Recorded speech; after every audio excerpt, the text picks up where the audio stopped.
చూస్ country delight, live better. ఇప్పుడే country delight app ని download చేసుకోండి. ఏంటి పిల్లలు, బాగున్నారా? కూర్చుంటారా?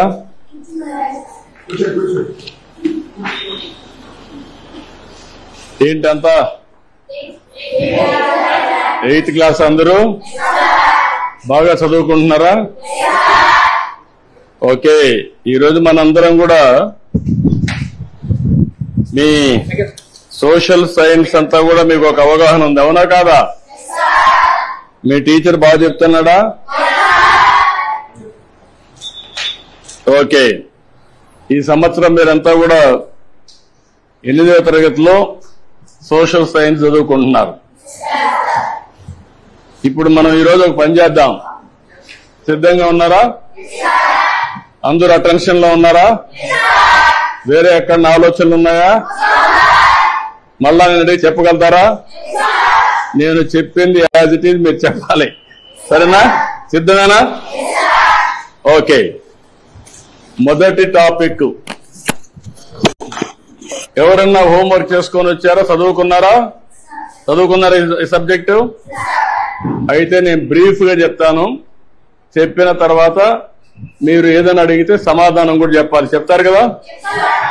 ఓకే, మొదటి సబ్జెక్ట్ వచ్చి మనకు వనరులు. వనరుల గురించి మనకు ఒక చిన్న కథ. మోనా, రాజు తమ ఇంటిని శుభ్రపరుస్తూ వాళ్ళ తల్లితో గడుపుతా ఉంటారు. అప్పుడు ఈ బట్టలు, పాత్రలు, ఆహార ధాన్యాలు, దువ్వెనలు, తేనె సీసా, పుస్తకాలు చూడండి. వీటిలో ప్రతి ఒక్క దానికి ఉపయోగం ఉంటుంది అనింది. ఎవరు? మోనా చెప్పింది. అందుకే అవి ముఖ్యమైనవి, ఇవి అన్ని కూడా వనరులు అని ఎవరు చెప్పారు?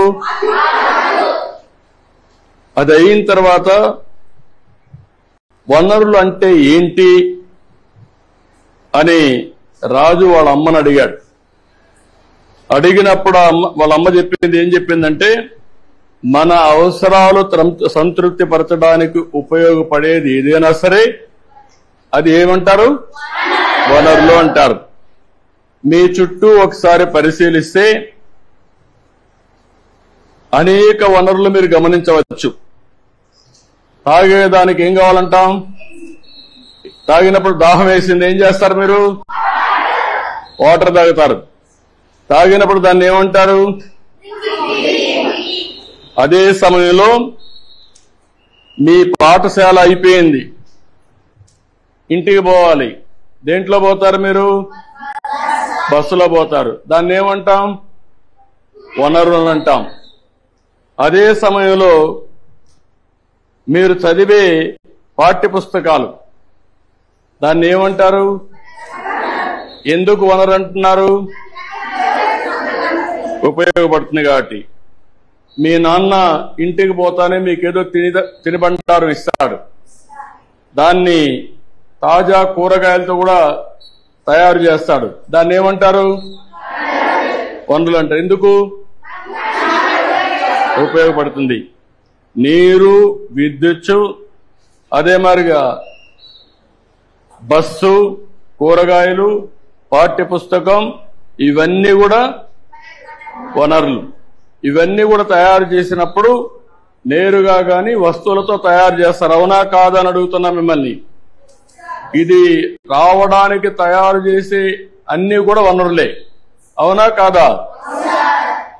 కాబట్టి ఏదైనా ఒక వస్తువు వనరులుగా ఏ విధంగా మారుతుంది అని రాజుకు అనుమానం వస్తుంది. రాజుకు అనుమానం వస్తే వాటికి విలువ ఉన్నప్పుడే వస్తువులు వనరులుగా మారతాయి. ఉపయోగం ఉన్నప్పుడే వనరులు అనుకుంటాం. ఉపయోగం లేకపోతే మనం అది వనరులుగా పరిగణించాం, అవునా కాదా? అంటే విలువ ఉంటేనే వనరులు, విలువ లేకపోతే అది వనరులు కాదనేది మన అభిప్రాయం, అవునా కాదా? అంటే ఈ రోజు మనం గుర్తుపెట్టుకోవాల్సింది, విలువ అంటే వినియోగ అర్హత, ఉపయోగం ఉండాలి విలువ అంటే, అవునా కాదా? అదే సమయంలో మీరు ఒకటి గుర్తుపెట్టుకోవాలి, లోహాలు ఉంటాయి, కొన్ని విలువ కలిగి ఉంటాయి. మీరు ఇంకా చదువుకుంటా ఉంటే నాలెడ్జ్ని పెంచుకుంటూ పోతే మీకు అనేక విషయాలు తెలుస్తూ ఉంటాయి. ఈరోజు రాళ్ళు రెప్పలు ఉంటాయి, అందంగా ఉంటాయి, దానికి విలువ ఉండకపోవచ్చు, కానీ రెండూ కూడా ముఖ్యమైనటివి. మానవ సహజ వనరుల్లో ఇంకొక విధంగా అవసరాలు తీరుస్తాయి. ఇప్పుడు రాయి ఉంది, మీకు ఉపయోగపడదు, కానీ రాయి వల్ల ఏమవుతుంది, కంకర తీస్తారు, అక్కడ కూడా ఉపయోగపడుతుంది. ఈ విధంగా వనరులుగా పరిగణిస్తాం. సమయాన్ని బట్టి వనరుల యొక్క విలువ పెరుగుతుంది, అవునా కాదా? ఈ విషయంలో మీరు ఒకసారి చూస్తే, మీ ఇంట్లో ఒకరుంటారు, మీ ఊర్లో ఆయుర్వేద మెడిసిన్ చేస్తూ ఉంటారు, కానీ దానికి విలువ లేదనుకుంటాం. కానీ దాన్ని పేటెంట్ చేసి దాన్ని కానీ మార్కెటింగ్ చేయగలిగితే ఆటోమేటిక్గా కోట్ల వేల కోట్ల రూపాయలు వస్తాయి. దానికి కావాల్సింది తెలివి కావాలి, పేటెంట్ చేసుకోవాల్సిన అవసరం ఉంది. అంటే దీన్ని బట్టి మీరు అందరూ ఆలోచించుకోవాల్సిన పిల్లలు, సమయం, సాంకేతికత అనేటి వస్తువుల్ని వనరులుగా మార్చి రెండు ముఖ్యమైన అంశాలు. రెండు ఇలాంటివి మనం ఆలోచించినప్పుడు మీరు చాలా సమస్యలు చూస్తూ ఉంటారు, సమాజంలో చాలా వనరులు చూస్తూ ఉంటారు. ఆ వనరుల్ని మీరు నెక్స్ట్ లెవెల్కి తీసుకపోతే దానికి కావలసిన జ్ఞానం కావాలి, చదువు కావాలి, ఇన్నోవేషన్గా తయారు కావాలి. అప్పటికే దానికి విలువ పెరుగుతుంది. వనరులు అనేటివి 3 రకాలు ఉంటాయి. సహజ వనరులు, ఈరోజు కొండలు ఉన్నాయి, మీరు సృష్టించారా? ఎక్కడి నుంచి వచ్చాయి? నేచురల్ గా వచ్చాయి. ఈరోజు నీళ్లున్నాయి, ఎక్కడి నుంచి వస్తున్నాయి? నేచురల్ గా వస్తున్నాయి. ఇవన్నీ ఏమంటారు? సహజ వనరులు. రెండోది, నీరు నుంచి కరెంటు తీస్తాం, అవునా కాదా? నీరు నుంచి పంటలు పండిస్తాం, దాన్ని ఏమంటారు?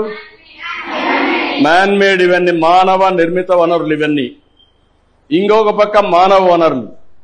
ఇప్పుడు మీరు అందరూ ఉన్నారు పిల్లలు, రేపు పెద్ద అయినాక మీరు ఇండస్ట్రీ పెడతారు, కొన్ని వేల మందికి ఉద్యోగాలు ఇస్తారు. అంటే అన్నిటినీ శాసించేది మానవ వనరులు. మానవ వనరులు మీ విజ్ఞానాన్ని పెంచుకుంటే ప్రపంచంలో ఏదైనా మీరు సాధించే అవకాశాలుంటాయి. ఈరోజు మీరు ఒక పని చూస్తే సహజ వనరులు ఏమేమి చెప్పండి? ఏమేంటి? మీరు గాలి పీల్చుకుంటున్నారా? గాలి ఏంటి? అది సహజ వనరులా ఏమైనా కొంటున్నారా మీరు? నదులున్నాయి, ఇంకో పక్క నేలలున్నాయి, ఖనిజాలున్నాయి. ఇవన్నీ కూడా సహజ వనరులు.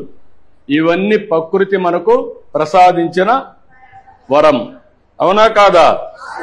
దీన్ని ఫ్రీగా మీరు ఉపయోగించుకోవచ్చు, అవునా కాదా? అదే మాదిరిగా సహజ వనరుల్ని స్థూలంగా